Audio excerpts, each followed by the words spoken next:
राज्यसभा सांसद और रोहतक से कांग्रेस उम्मीदवार दीपेंद्र हुड्डा भी हमारे साथ मौजूद है। हालांकि 103 डिग्री बुखार है, जी हाँ 103 डिग्री बुखार है, लेकिन उसके बावजूद भी इनका जज्बा जोश जुनून कम होने का नाम नहीं ले रहा है। आधी रात का समय है, उसके बावजूद भी दीपेंद्र सिंह हुड्डा गांव-गांव घर-घर जाकर लोगों से वोट की अपील कर रहे हैं। इन्हीं की जुबानी हम जानने की कोशिश करेंगे कि आखिरकार क्या कुछ माहौल है, किस प्रकार का समर्थन उनको जनता की तरफ से मिल रहा है। हम कोशिश करेंगे दीपेंद्र हुड्डा से बात करने की। हालांकि 103 बुखार के अंदर और आप और हम बातें करना तो दूर की बात, इंटरव्यू करना तो दूर की बात, शायद आवाज़ भी नहीं निकाल पाते। और ये लगातार धुआंधार प्रचार दीपेंद्र हुड्डा की तरफ से जारी है। दीपेंद्र जी, लगातार 25 तारीख नज़दीक आती जा रही है, धड़कनें क्या कह रही हैं? जहाँ तक रोहतक लोकसभा की बात है, बड़े बहुमत से कांग्रेस पार्टी जीतेगी। और रोहतक ही नहीं, मेरा ये मानना है कि रोहतक के साथ साथ 10 की 10 सीटें कांग्रेस पार्टी जीतेगी हरियाणा के अंदर। जी, वहीं आप अगर हम हरियाणा के पूर्व मुख्यमंत्री की बात करें तो उनकी तरफ से एक बात कही गई है कि कांग्रेस पार्टी बहकाने का काम कर रही है, उनके दावों में कोई सच्चाई नहीं है। बहकाना काम तो बीजेपी ने किया 10 साल तक। 10 साल क्या किया बीजेपी ने, वो बताए बीजेपी। अब तो वो अपने काम बताएं। जी, लगातार दीपेंद्र हुड्डा लोगों का अभिवादन भी स्वीकार कर रहे हैं और साथ ही साथ लोगों से वोट की अपील करते हुए नज़र आ रहे हैं। हम आपको बता दें कि 25 तारीख का समय जैसे जैसे नज़दीक आता जा रहा है, वैसे वैसे कांग्रेस पार्टी की तरफ से और विशेष तौर से दीपेंद्र हुड्डा की तरफ से अपने प्रचार अभियान को तेजी दी जा रही है। दीपेंद्र जी, कैप्टन अभिमन्यु ने एक बयान दिया गया, उनकी तरफ से बीबी कंपनी का नाम दिया गया है। उनके तरफ से एक बीबी कंपनी, बाबू बेटा कंपनी का नाम दिया गया है। भाई वो उनके निशाने पे और कौन होगा? जब हरियाणा के अंदर में इनसे लड़ाई लड़ रहे हैं जी, तो ये और किसका नाम लेंगे? ये हमारे नाम लेंगे कि हम जनता की आवाज़ उठा के लड़ाई लड़ रहे हैं। कांग्रेस पार्टी का ही नाम लेंगे जी, और हमारा ही नाम लेंगे, क्योंकि हमने बीजेपी से 10 वर्ष से लड़ाई लड़ी जा रही है। जी, दीपेंद्र जी, कुलदीप बिश्नोई का भी एक बयान आया है जिसमें उन्होंने कहा कि अगर मुझे टिकट मिलती तो मैं निश्चित रूप से जीत जाता। अब वो तो देखो, आप कुलदीप बिश्नोई जी से पूछे। मगर कांग्रेस हिसार की सीट भी जीत रही है, कांग्रेस 10 की 10 सीट जीत रही है, ये हमें पता है। जी, दीपेंद्र जी, एक बात और, चौधरी वीरेंद्र सिंह कुछ नाराज़ लग रहे हैं, तो क्या लगता है उनकी नाराज़गियाँ दूर कर ली गई हैं? मुझे विश्वास है समय आने पे सभी लोग का पूरा आशीर्वाद समर्थन मिलेगा। हरियाणा में कांग्रेस एकजुटता से इस बदलाव को लाने का काम करेगी।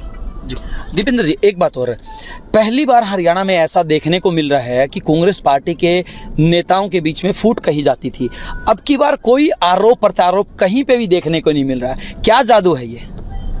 देखिए, ये मैं समझता हूँ कि कांग्रेस में कोई फूट नहीं, कांग्रेस एकजुट है और एकजुटता से हरियाणा में हुड्डा साहब के नेतृत्व में और चौधरी उदय भान जी की अध्यक्षता में कांग्रेस पार्टी बदलाव लाने का काम करेगी।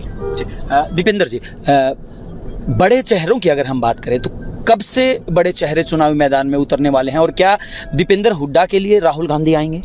देखिए, जहाँ आवश्यकता होगी वहाँ पे कांग्रेस के जितने हमारे राष्ट्रीय नेता हैं उनका कार्यक्रम बनेगा और वो आएंगे, सभी राष्ट्रीय नेता आएंगे। क्या हिसार में भी आएंगे?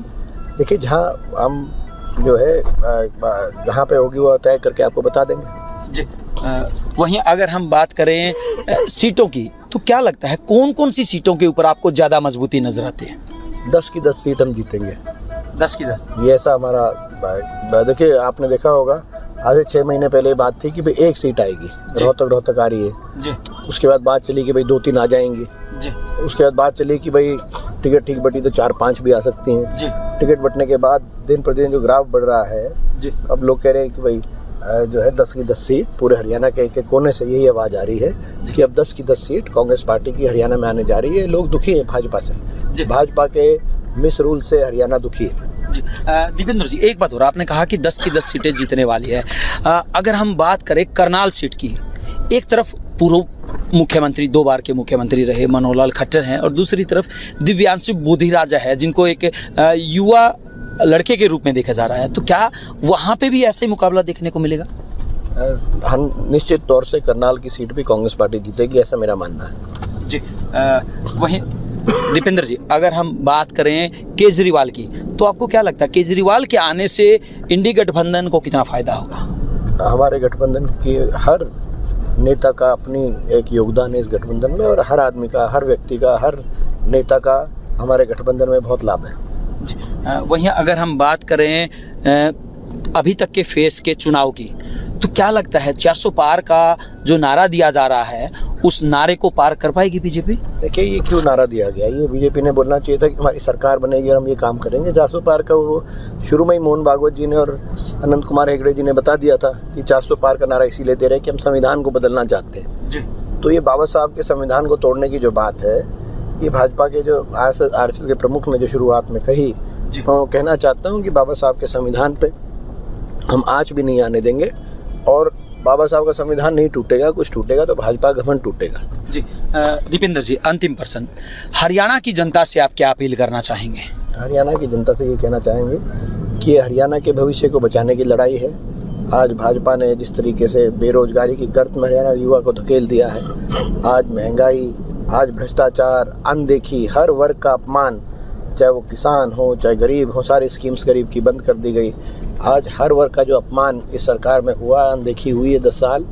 अब भाजपा की सरकार से छुटकारा पाने का समय आ गया है। लोग साथ दें, कांग्रेस पार्टी हरियाणा को आगे लेके जाएगी, ये मैं हरियाणा के लोगों से अपील करता हूँ। और मैं आपसे माफ़ी मांगता हूँ, थोड़ा मेरी तबीयत ख़राब है, इसीलिए आपको संक्षिप्त में मैंने जवाब दी, उसके मैं माफ़ी मांगता हूँ। जी बिल्कुल, देखिए तबीयत डाउन है, लेकिन जज्बा, जोश, जुनून कम नहीं है। आधी रात का समय, उसके बावजूद भी दीपेंद्र हुड्डा की जो कार्यशैली है या उनका काम करने का जो तरीका है, जनता के दिलों में जो राज करने की बात कही जाती है, आमतौर पे कहा जाता है कि हरियाणा में सबसे ज़्यादा कांग्रेस पार्टी के नेताओं में दीपेंद्र हुड्डा को सबसे ज़्यादा माना जाता है, उनकी फ़ैन फॉलोइंग सबसे ज़्यादा। उसकी वजह यही है कि चाहे सुबह की बात हो, दोपहर की बात हो या फिर रात की बात हो, हर समय दीपेंद्र हुड्डा जनता के बीच में रहते हैं। हालांकि पिछली बार के चुनाव में दीपेंद्र सिंह हुड्डा को जीत नहीं मिली थी, लेकिन अब की बार उनकी तरफ से दावा किया जा रहा है कि हर हाल में रोहतक की जनता उस बदले के लिए तैयार है और हर हाल में वो जीत हासिल करेंगे। वीडियो जर्नलिस्ट अमित के साथ अजय लोहान, बिंदास रहना।